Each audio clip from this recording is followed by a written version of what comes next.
In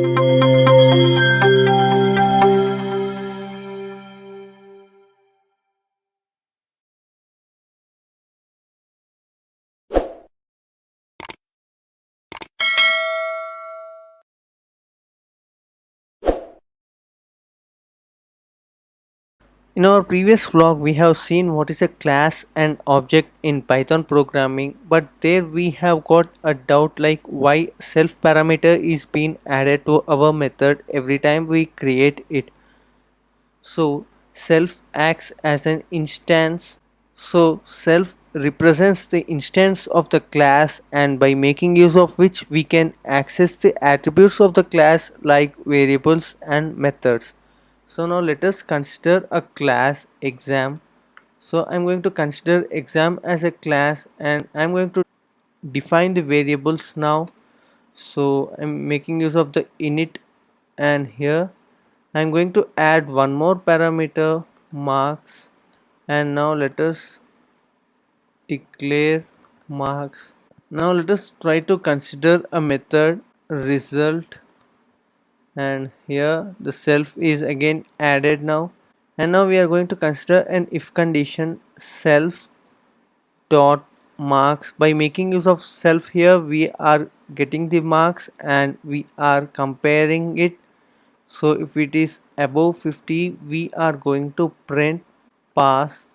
And now let's go through else condition also, and let us provide a print statement like false. So this is our class exam and it is common for every student. So now I'm going to declare a student 1 equal to exam, and here I'm going to pass the marks like 60. So we are passing 60 as a parameter that will be accepted by marks here.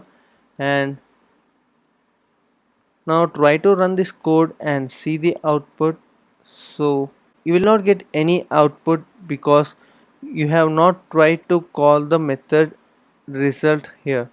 So now making use of the object student1, let's try to call result and try to run this code. Here you can see we have got passed here. So the student1 is now accepted as a self here.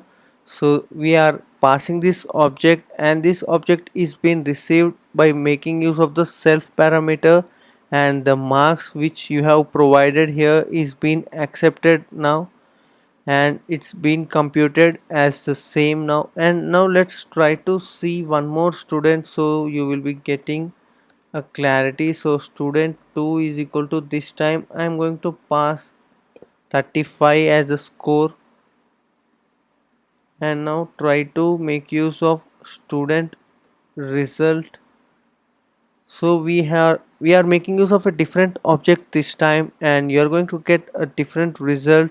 So based on the input the result varies, and so here based on the our object declaration our result is been different. Now the first time where for the first student we have provided 60, so we have got passed here, and for the second student we have provided 35 and we have got failed here. So what I am trying to say you is the class is same, but based upon your object the result will vary. With the help of a self parameter we can differentiate what is the object and we can provide the result according to that particular object here. I think you now understood what is the usage of the self parameter which is being added automatically while you are trying to create a method. So here class exam just act like a blueprint and is, you may refer our previous tutorial to get to know what is a class and how we are going to create an object and how we are trying to make use of the attributes of a class by making use of the object. So if you are still having any queries, do let me know in the comment section below, and if you like this tutorial, do like, share and subscribe to our channel for more interesting content on Python.